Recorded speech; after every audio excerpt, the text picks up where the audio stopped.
मनापासून हार्दिक स्वागत. सुस्वागतम सुस्वागतम सुस्वागतम.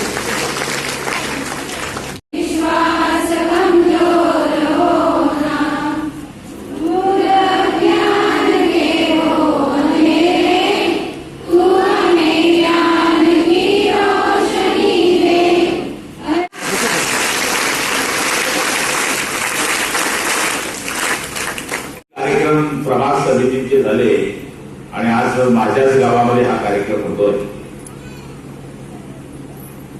मला वाटलं होतं 500-700 महिला येतील, पण तुरुंग हॉल भरलेला आहे आणि हॉल ज्यांनी उपलब्ध करून दिला धनुषे तुमचं खूप खूप आभार मानतो. आणि त्यांनी म्हटलं पावसाळ्याचे दिवस आहे, आपण जेवणाचं पण ठेवलं आहे, जेवणाचं आणि पावसाचं जर झाली गडबड तर मग गडबड होऊन जाईल. त्यामुळे मी प्रतापला आणि धनुषेटला सांगितलं की तुम्ही हॉल द्या आणि जेवण देतो. त्यांनी मला हॉल दिला त्याबद्दल त्यांचे आभारी. पण आज या निमित्तानं सगळ्या लाडक्या बहिणींचं दर्शन मला झालं. माझ्यापूर्वी मॅडमांनी खूप चांगलं मार्गदर्शन केलं, लोखंडे साहेबांनी केलं. आणि खरं सांगायला गेलं तर या बचत गटाचा इतिहास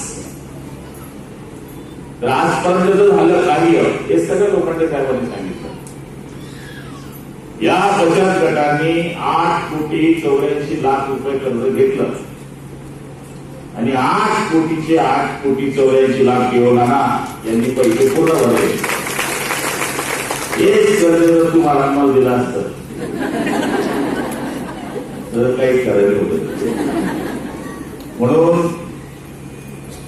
सगळ्या संसाराचं गाडं ओढणारी कोणी जर कोणी माझी बहीण असेल तर ती समोर बसलेली माझी ही बहीण आहे.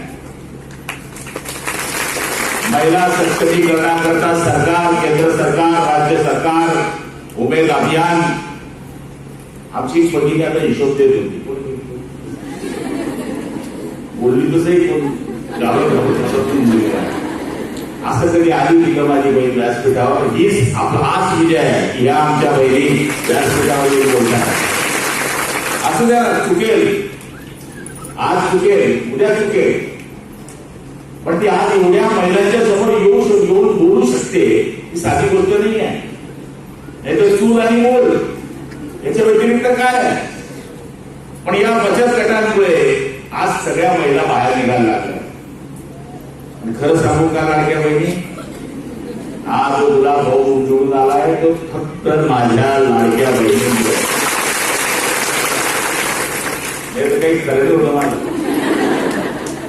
माणसं बेमान असतात म्हणजे सगळेच नाही, पण माझ्या बहिणी यांनी माझ्यावर खूप प्रेम केलं आणि म्हणून आम्ही ठरवलंय, सरकारने ठरवलंय, सरकारने भरपूर योजना दिल्या महिलांकरता.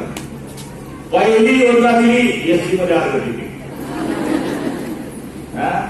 कितपत लागली आमची ते हात चालले, कारण की अर्ध्यामध्ये 2 भाज्या जास्त आल्या.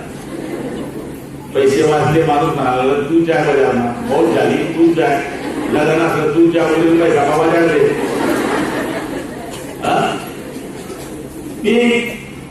ते आटपलं की नाही आटपलं तोपर्यंत सरकारने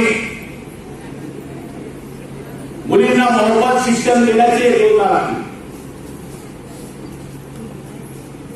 मुलगी शिकली पाहिजे त्याच्याकरता सरकारने 50% अगोदर सवलत होती, पण त्याच्यामध्ये 50% वाढवून मुलींना मोफत शिक्षण दिलं. तिसरी योजना आणली सरकारने आणि ते आपल्या सगळ्यांना माहिती आहे. मुलगी जन्माला आली तर ती 18 वर्षाच्या होईपर्यंत तिच्या नावावर 1,00,000 रुपये ठेवण्याचं सरकारने योजना आपल्या समोर आणली. आणि चौथी योजना आणली लखपती दिली. याच्या 5वी योजना आली माझी लाडकी बहीण. पाऊल तर 2च सावले दिले, एक पाऊलीतला आणि एक. पण हे दाढीवाले भाऊ दर महिन्यात तुम्हाला 1500 देतात. आता आमच्या महिलेचा रुबाब वाढला. पहिले माणसाकडे पैसे मागायला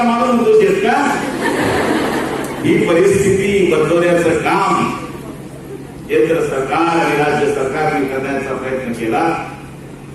व्यवहारामध्ये सगळ्यात जास्त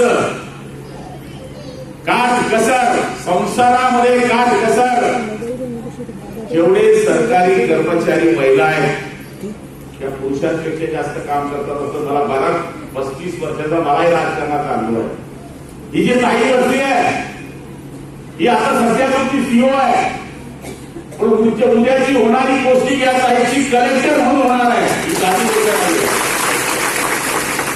तर अशा माझ्या ज्या लाडक्या बहिणी आहेत की ज्या लाडक्या बहिणी सगळ्या क्षेत्रामध्ये काम करतायत. या देशाच्या राष्ट्रपती महिला आहेत, या देशाच्या अर्थमंत्री महिला आहेत. या देशामध्ये सगळ्या ठिकाणी आपण जर नजर टाकली तर महिला ज्या ठिकाणी प्रशासनावर बसल्या पुरुषांच्या खांद्याला खांदा लावून काम करण्याचं काम करतायत. आणि आज मी माझ्या बहिणींना तेच सांगणार आहे, नुसतं घेऊन घ्या कर्ज, आपसमध्ये वाटा, रोज पैसे भरा, या बचत गट काहीच काम केलं. तुम्ही काहीतरी करा. एक बचत गट आहे त्याचं मी तुम्हाला उदाहरण सांगतो. एक बचत गट मी वाचला, सांगलीच आहे. या बचत गटांमध्ये प्रत्येकाने एक गाय घेतली बरं का, समाधान भाऊ एक गाय घेतली पवार. तो त्यांनी सुरुवातीला गावाला दुधाचा पुरवठा केला आणि नंतर त्यांनी शीतगृहाचा करार केला. मोठ्या प्रमाणामध्ये दूध विक्री झाली. आज त्या बचत गटाकडे 80 महिला कामाला आहे. 80 महिला कामाला, आम्हाला हे अपेक्षित आहे. आता सध्या कसं होतं, पूर्वी बाया नवऱ्याच्या पायाकडे बघायच्या, पायाकडे बघून पायाकडे पाहायच्या. आता आमच्या महिला नवऱ्याच्या पायाकडे बघतात पण बँकेच्या मॅनेजरच्या समोर डोळ्याला लावून बघतात. एवढी ताकद या आमच्या महिलांची कोणी निर्माण केली? तुम्ही स्वतःच. तुम्ही एक समूह तयार केला, त्या समूहाने काम सुरू केलं. 400 कोटी साधी गोष्ट आहे ही. पुढच्या वर्षी साहेब 800 झालं पाहिजे, 1000 कोटी रुपये झाले पाहिजे. आणि इथे लखपती महिने पुढच्या वेळेस येणाऱ्या काही महिने माझ्या बचत गटाच्या 4 चाकीच्या गाडी झाल्या पाहिजे. गुलाबराव पाटलाला हात लावून तेव्हा कुठेतरी प्रगती झाली असं मला या ठिकाणी वाटतं. खरंच ताई बोलल्या, तुमच्या मॅडम बोलल्या ते खरं आहे. ज्याला बहीण आहे तोच माणूस नशीबवान आहे. मला बहीण आहे, ज्याला बहीण नाही त्याला विचारा. आई गेल्यानंतर बहीण आईची सुद्धा भूमिका करते, हे मी माझ्या डोळ्यांनी पाहिलं.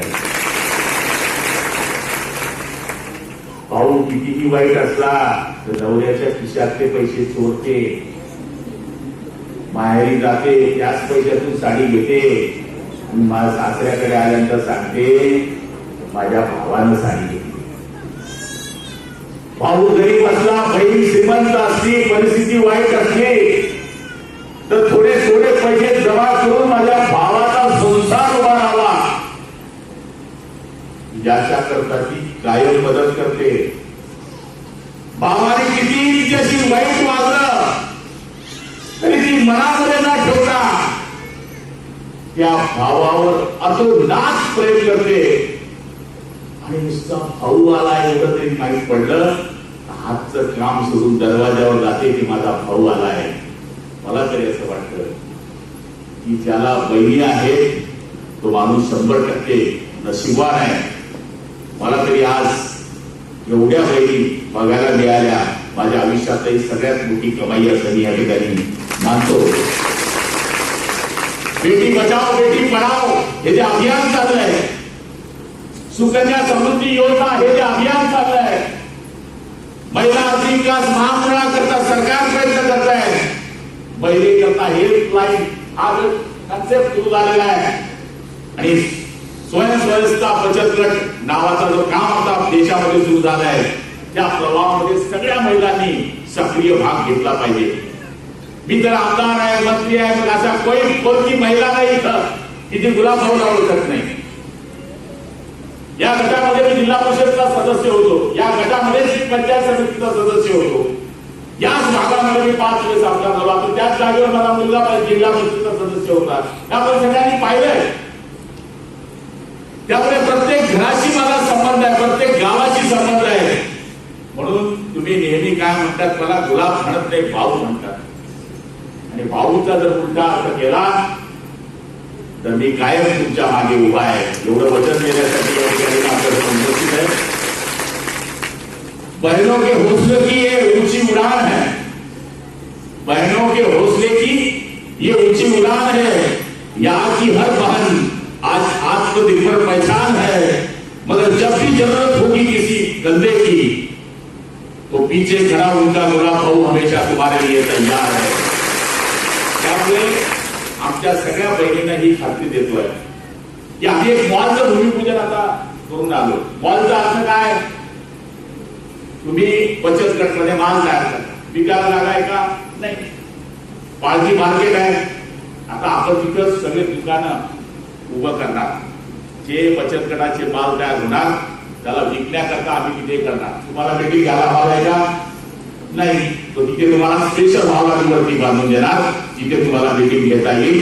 गुलाबराव पाटलाची गरज पडणार नाही, कोणाची गरज पडणार नाही. हे आम्ही एकाच ठिकाणी गरज नाही आहे. इथे आम्ही मंजूर केलंय, धरणगावला मंजूर केलाय, नशिराबादला मंजूर केलाय, चोपड्याला मंजूर केलाय, मुक्ताईनगरला मंजूर, बोदवडला 20 ठिकाणी. नुसतं भाषण करून हे चालणार नाही, ते कृतीत आणावं लागेल. आणि प्रतापजी सांगितल्याप्रमाणे मॅडम रोज रट्टा लावून आहे, दिवाळीपर्यंत माल उभा करा, दिवाळीपर्यंत माल उभा करा, तिथे तुमचा माल आला पाहिजे. आता सगळ्या बाया धरणगाव जाता की नाही, जाता. चिचपुऱ्यापाशी पाहतो कोणी आपण काय पाहतो, पापड, लोणचं, एक दिवाळीवर शेवाया करताना ती केली. तर माझी आई मध्ये शेवाया कोणाला आहे काटवटा. आता आई का कधी झाली पाहिलं, आईच्या शेवाया. मी गेलो गुजरात पंपापाशी पोहोचले, गेलो तुम्ही काही का तिथे 2 किलो दिली बाई, आपल्याला पुरी 80 रुपये पुरी. किती खर्च एक पुरीला 30 रुपये, विकाती किती 80. ते बाई म्हणून मायच्या विकलाय की 30 5 1500 हे करा. गुलाबराव पाटलाच्या नावानं राणा, याच्या नावानं राणा, नवऱ्याच्या नावानं राणा. नवरा तुमच्या नावावर रडला पाहिजे, काय बाई भेटली बुवा मला. कारण की आता पाहायचं युग आहे, लढायचं युग नाहीये, लढायचं युग आहे. तू तीच महिला आहे की तिने छत्रपतीला जन्म दिलाय, तू तीच महिला आहे तिने महात्मा फुलेला जन्म दिलाय, तू तीच महिला आहे तिने संभाजी राजाला जन्म दिलाय. तर ती महिला कमजोर राहता कामा नये, ती महिला मजबूत असली पाहिजे, हीच आमची महामती मानसिकता आहे. गांधी तीर्थ, निसर्गाच्या सानिध्यात महात्मा गांधींच्या जीवनावरील जगातील पहिले मल्टीमीडिया म्युझियम. आजच भेट द्या. गांधी तीर्थ, जैन हिल्स, जळगाव. अधिक माहितीसाठी www.gandhifoundation.net वर व्हिजिट करा.